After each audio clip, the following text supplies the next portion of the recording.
Welcomes!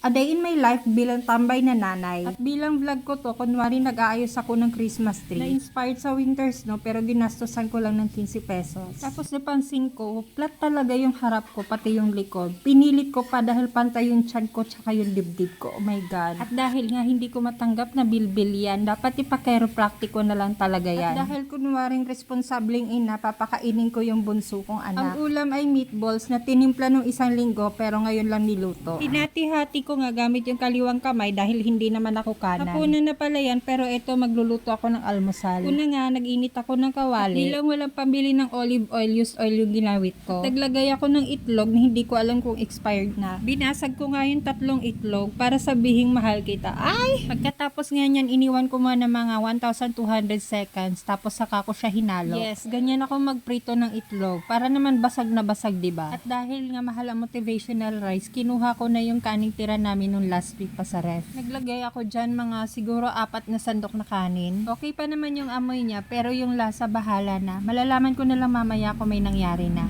After exactly 24 minutes na paghahalo ng kanin, ayan na. Tapos na yung sinangag na may itlog. Tapos na yung kanin, eto na yung ulam. Gamit yung kawaling pinaglutuan kanina. Naglagay ako ng toyo tsaka mantika. Tapos nilagay ko yung dehydrated fish na nakita ko sa ilalim na lababo namin. Hindi ko alam kung may expiration pero niluto ko na lang din. Tapos kasama yung pusit na dehydrated din. Ayoko nga sanang baliktarin pero kasi dati nagluluto ako niyan, wala nang baliktaran. Ganito yata kasi kapag pa-expired na yung pagkain, hindi na bumabaliktad ng kusa.